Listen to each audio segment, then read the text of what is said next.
cannot. Hi. I see you, but I can't see you with my eyes. But I have faith and trust that you're here. I hope. So we'll just give 1 minute to settle into the room, settle into the ether.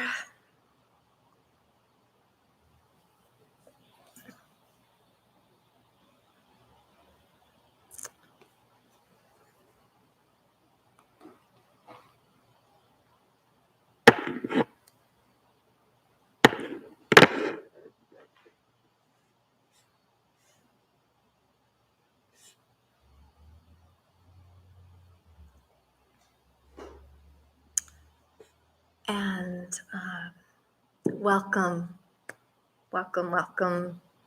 So happy to be here.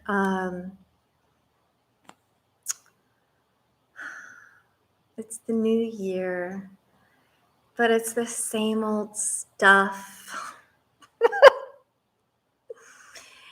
And, whether that's good news or bad news, the good news, the certain good news is that we have the same tools that we've always had to deal with the same old stuff. And that is among those tools. It's kindness and patience and mindful presence and a recognition of impermanence. That what we're in now is just not going to last forever. I promise. I've been alive long enough to know that this is true. And so I hope that we can take heart in that. And I know that it's hard. People are on edge, and reliable information is hard to come by. It requires some effort to be well informed, and then it requires more effort to maintain equanimity in the face of and presence of all that information. So I am wishing you all well, and reminding myself and you and everybody here and out there that we're going to be okay. So let's settle in and take some breaths. If you're comfortable to close your eyes, you can do that, or you can just simply let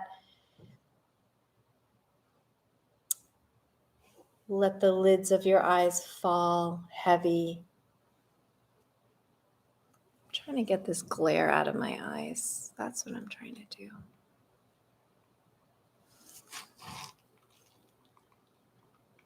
It's these glasses, right? Well, okay. It's just not going to go away entirely. That's all right. You feel the steady ground beneath you, root down into whatever seat is available to you now. And feel the corresponding rising of your spine up through the gentle seat, the rooted base of your physical form.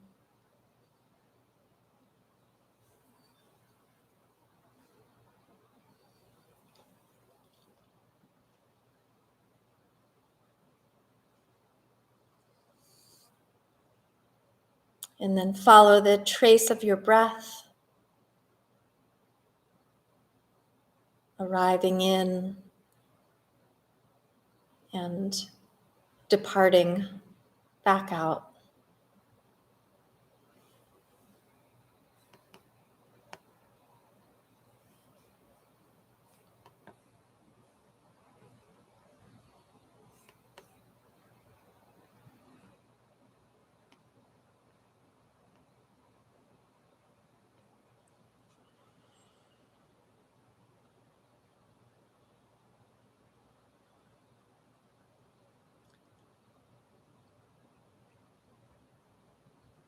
letting this special recipe of steady ground, grounded seat, upright and elevated spine, and free flowing breath create the circumstances inside that are nourishing. And in a perfect world, or even just in a perfect moment, that this nourishing recipe lands and is recognized and helps you feel just a little bit better. If not for ever, or if not for a long time, at least just for this special moment.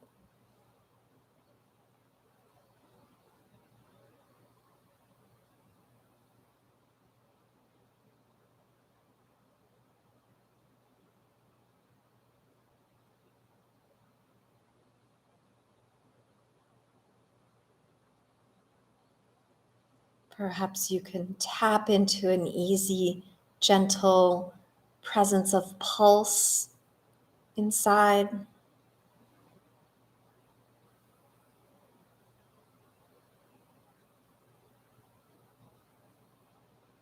The tick-tock of the inner clock reminding us of our precious time here in this life.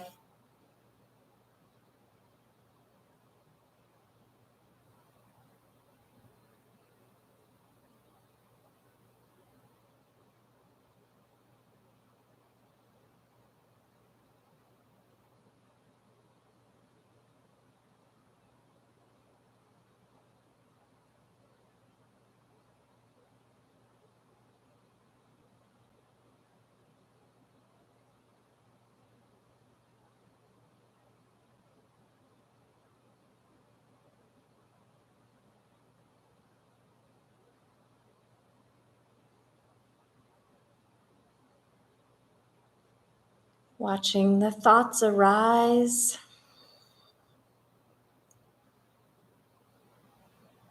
Naming them for what they are, full recognition, and then letting them depart.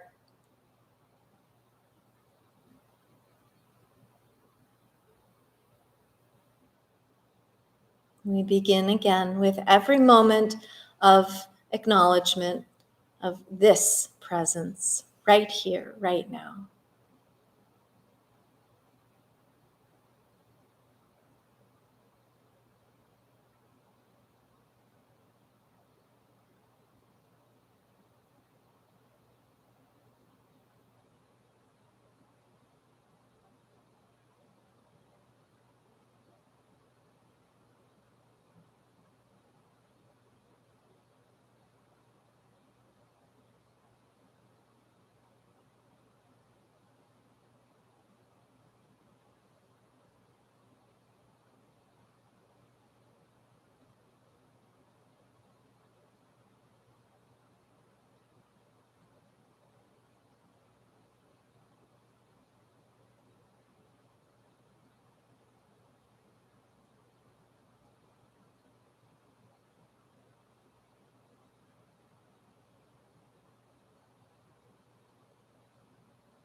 See if there are places inside that are escaping your notice.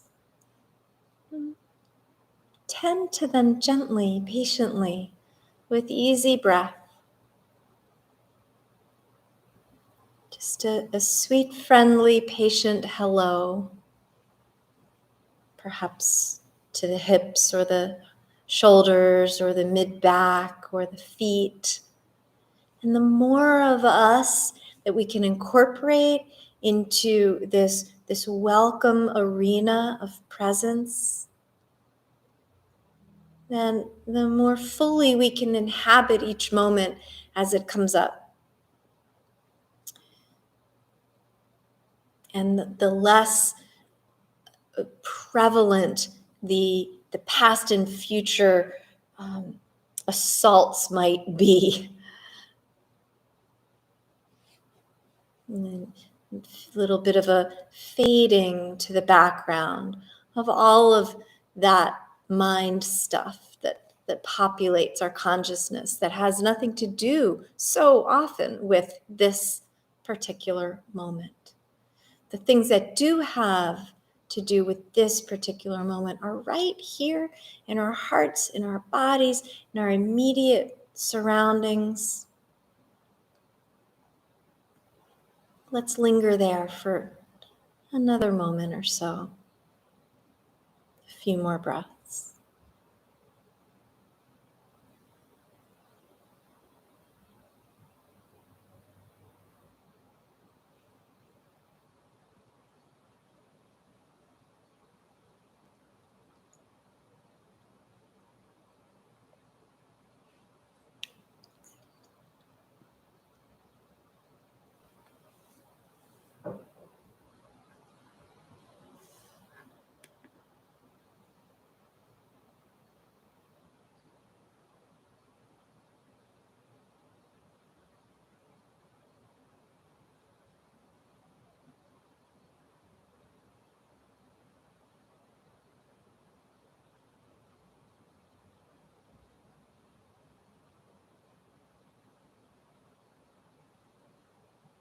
And gently returning to this space, this time. I genuinely hope that that for you, that these moments of presence do have a sweet feel, that they do have a welcome state for you. And if they don't, know that you're not alone, in fact.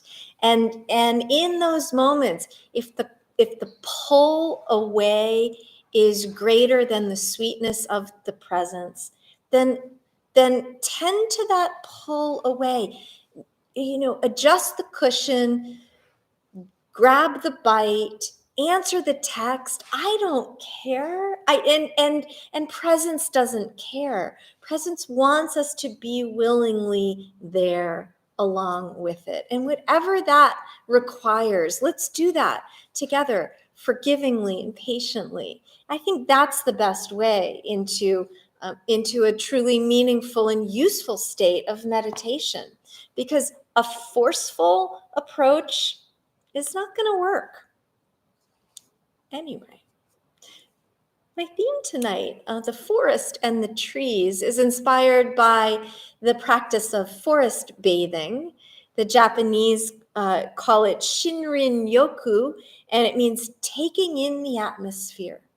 So what that says to me is it doesn't actually have to be a forest in order to be functional as a healing practice. In fact, this healing practice is real and true, and there's clinical research to back it up. There are studies showing that time in walking in nature, in particular in woods where there are trees and nature.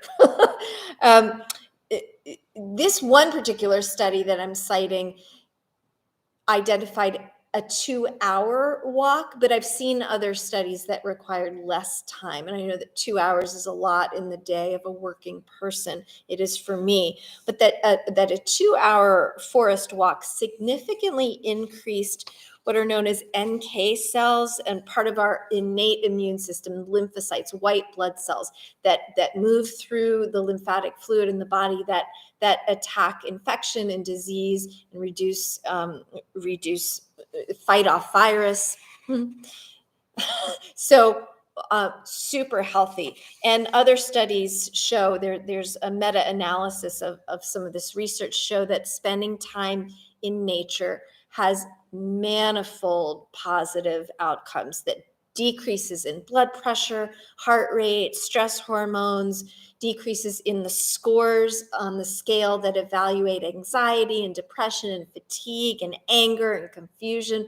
All of these things are benefited and aided by spending time walking in the woods. One of the things that I notice when I do this, and I do this often, many mornings, I take the dog to one of my favorite little trails around town, which goes along a creek and goes right into the river. So we walk along the stream, and then at a certain point, there's a big drop off, and there we are, right on the Potomac. It's beautiful and it's quiet, and there's usually very few people there. And what I notice is that my senses are awakened so profoundly. Nature calls in really beautiful song with the birds and the sound of the water trickling by, the wind in the trees, the other sounds of wildlife and rustling in the grasses and in the fallen branches.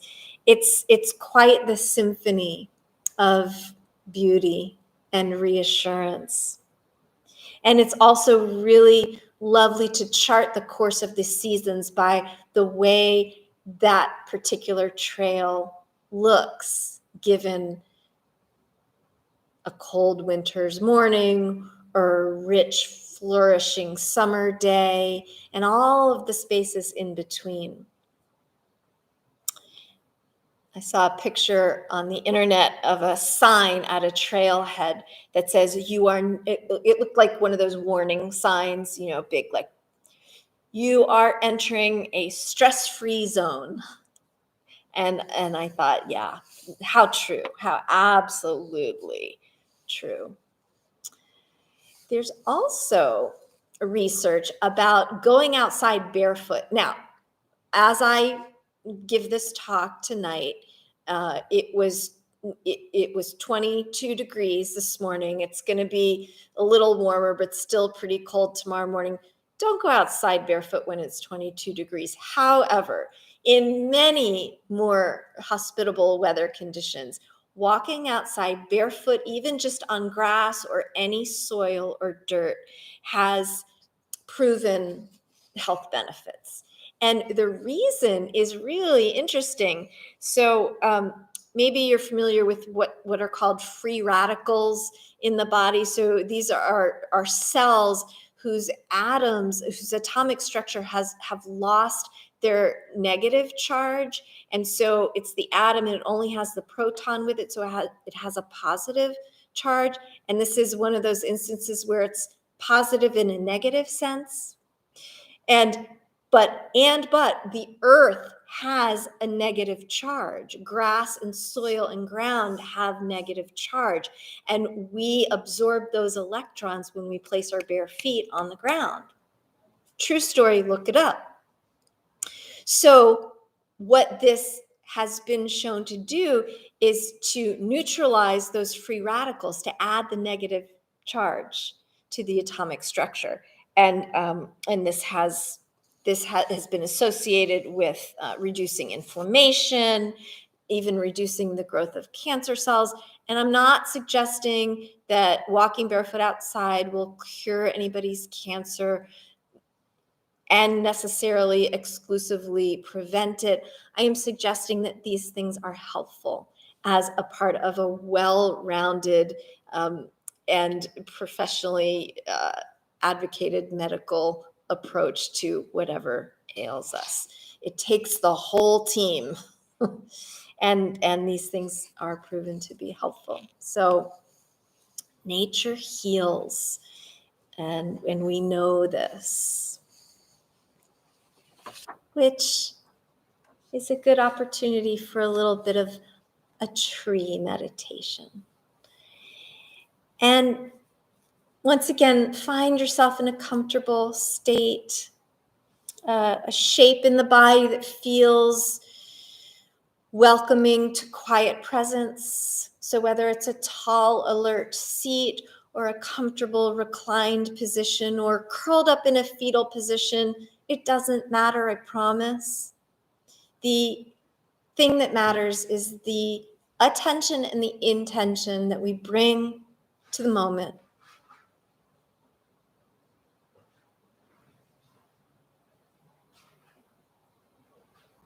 So as you get comfortable and settled in whatever arrangement you choose,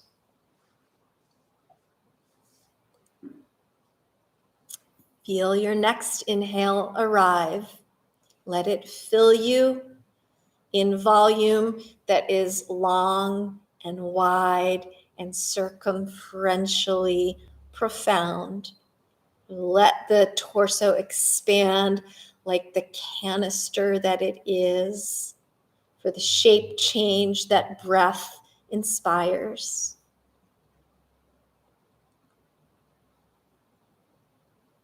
And let it gently retract back in toward the spine as you exhale. And sometimes that gives you a little extra perk, a little extra length, a little extra distance from crown to tail.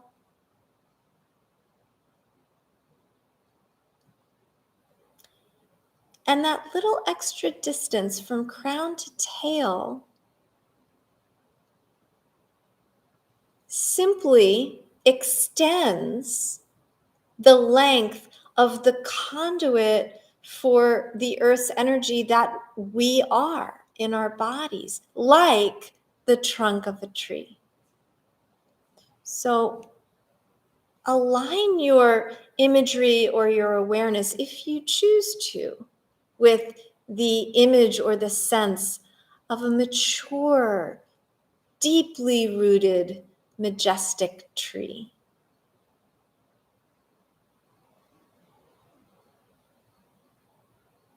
And feel as if your own roots expand and communicate and reach out underground to your surroundings, to your fellow trees, to the warm, nurturing earth beneath us all.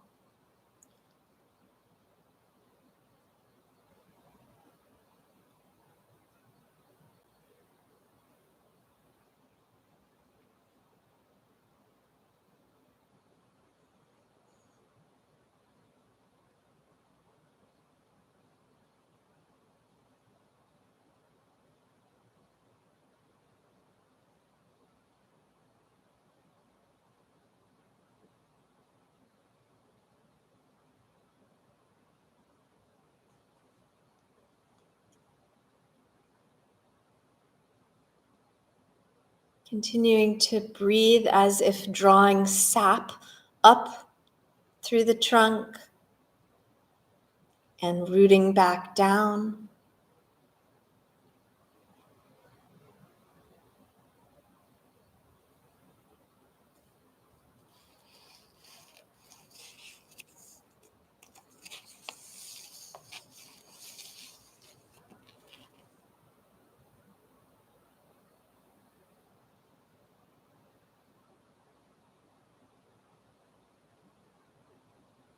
And bring awareness right to the crown of your head.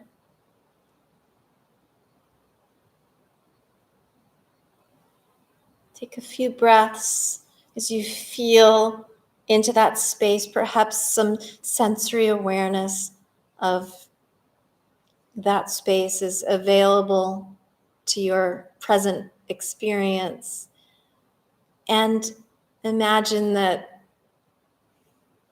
the energy that exudes from out through the crown of your head and all around is suggestive of limbs and foliage and fruit of a tree. You might even pick your tree type. Are you a maple? Are you a cherry tree? Are you a weeping willow? Are you a grand oak? Or a showy birch? A Japanese maple. Pick your tree. Maybe you're the tree that grows in Brooklyn, just making your way up through a crack in the sidewalk, doing the best you can with the tools that you have available. And that has its own profound beauty and presence in the world.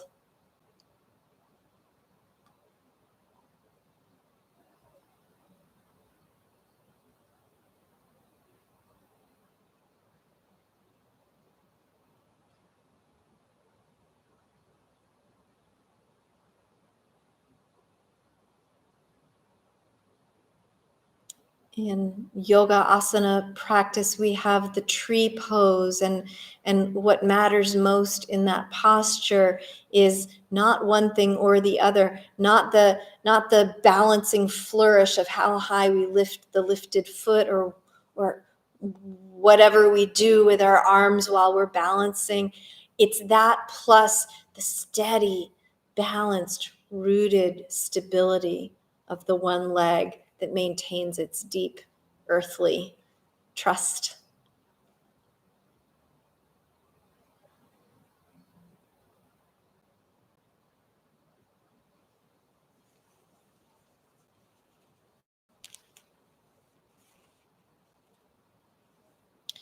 And we talk a lot about the the um, the most capable and resilient trees being the ones that can bend a lot in the wind, that can weather the storms. A rigid tree will snap at the slightest provocation, but a supple, nurtured, hydrated, tended tree can withstand a lot. And we all have certainly withstood a lot in these times.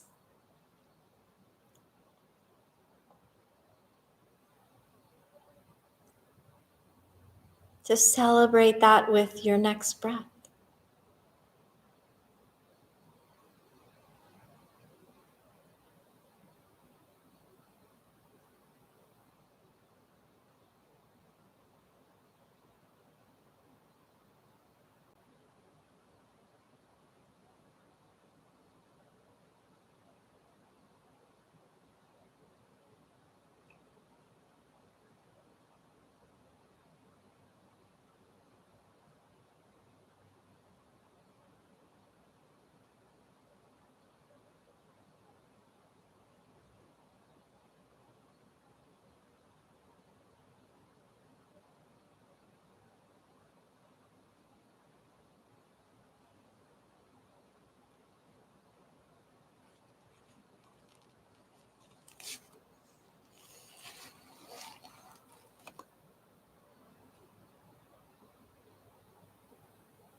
And take 2 or 3 more steady breaths in and out.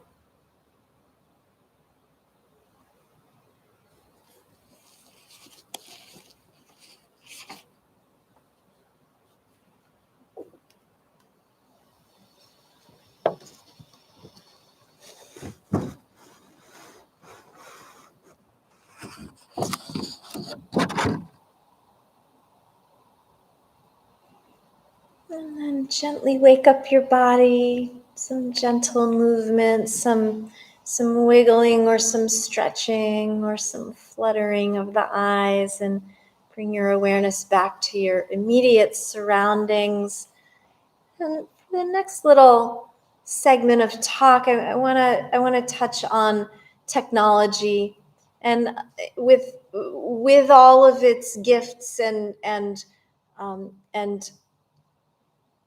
ways that it makes our lives easier, it also has undeniably severed some of our connections to the natural world. And there are theories abounding about how the increase in autoimmune disease and neurological issues that is plaguing this next generation could be attributed to the lack of time outside. In fact, there's a well-known writer and journalist, Richard Louv. He wrote The Nature Principle and The Last Child in the Woods. And he talks a lot about how there's just no replacement for actual time spent in nature. And he coined the term nature deficit disorder, as opposed to attention deficit disorder. That really one can lead to the other. And he describes the human cost of alienation from the natural world. He talks about diminished use of the senses and attention difficulties and higher rates of physical and emotional illness. And it's really a problem, and it's so profoundly sad because we, I'm Gen X, and I know that the boomers above me and even some of the older millennials following me talk about how, like, when they were kids, they would run outside and play until somebody called for dinner time, and how the younger millennials and the Gen Zs and beyond have been raised by the screens, and for all of the goodness that the internet and look what we're doing right now has brought to us, there is an undeniable loss. So the other sad fallout of this that Richard Louv speculates on is that this loss of connection to nature is also contributing to a lack of tending to the ills of climate change. And because we feel so disconnected from the earth, that we're not recognizing how desperate she is in her current state. But not to despair. We have information and we have ability to temper this. We can still go outside. And I highly encourage us to do that whenever we possibly can. I'll tell you what, my dog gets me out every single day without fail. And it's really, really worthwhile. Ralph Waldo Emerson wrote, "The greatest delight which the fields and woods minister is the suggestion of an occult relationship between man and vegetable. I am not alone and unacknowledged. They nod to me and I to them. The waving of the boughs in the storm is new to me and old. It takes me by surprise and yet is not unknown. Its effect is like that of a higher thought or a better emotion coming over me, just when I deemed I was thinking or doing just right." And then our dear friend Walt Whitman, one of Emerson's proteges, wrote, reminding us that, in fact, heaven is right here on earth. A leaf of grass is no less than the journey work of stars.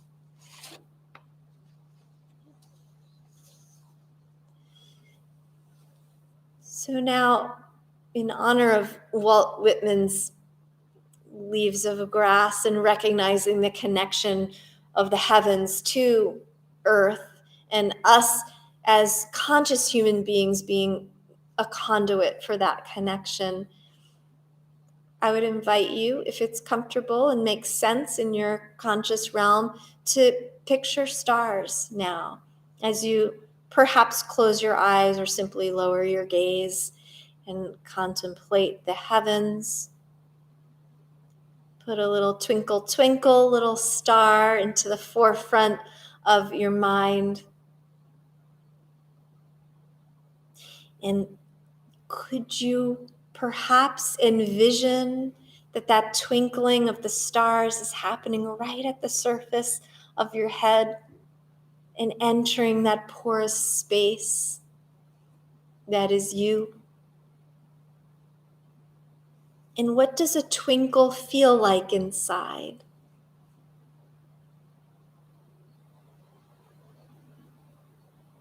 Does it feel calming or nourishing or easy?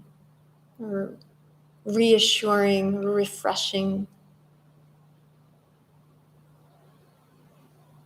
Give that some attention, some ease.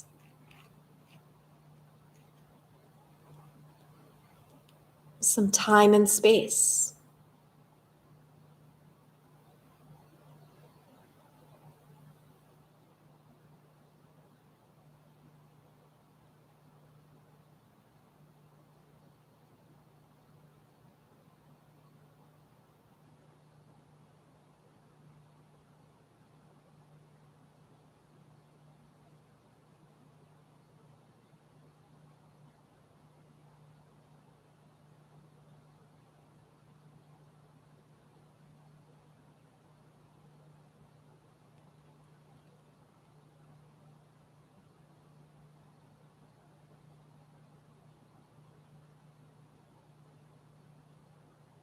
With every distraction that is detectable for you in this moment, recognize the presence of stars, the presence of stars in the traffic on the street, in the sound of whatever air is moving through your space, in the sound of other people's voices. Starlight is in all of us. Always has been, always will be.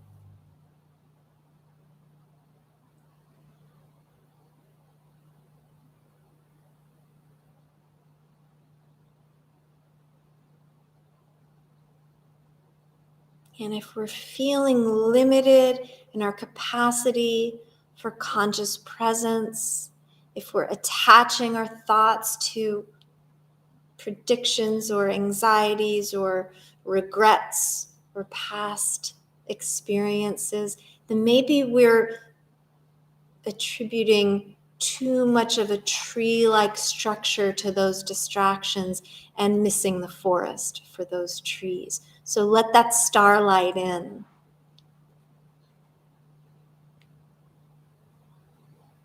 So we can be the tree standing tall and together making up the forest illuminated by the heavens.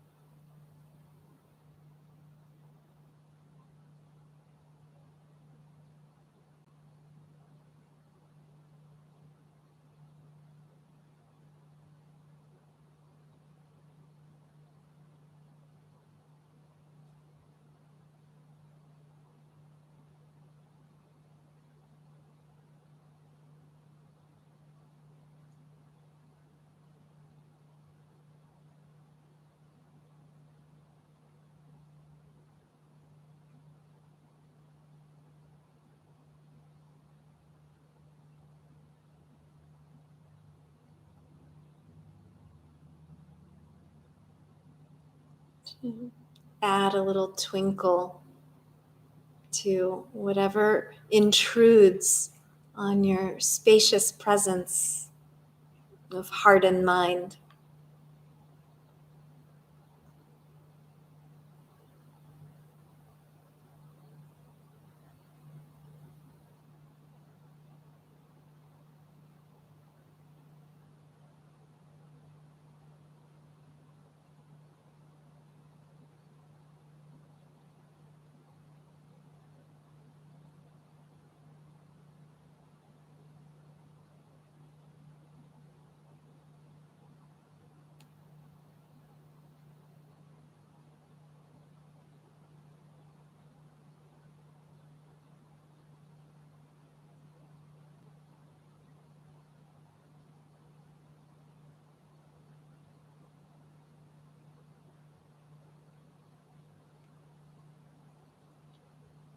And just gently, once again, return to the moment, return to your body, add some gentle movement, feel some more presence of breath.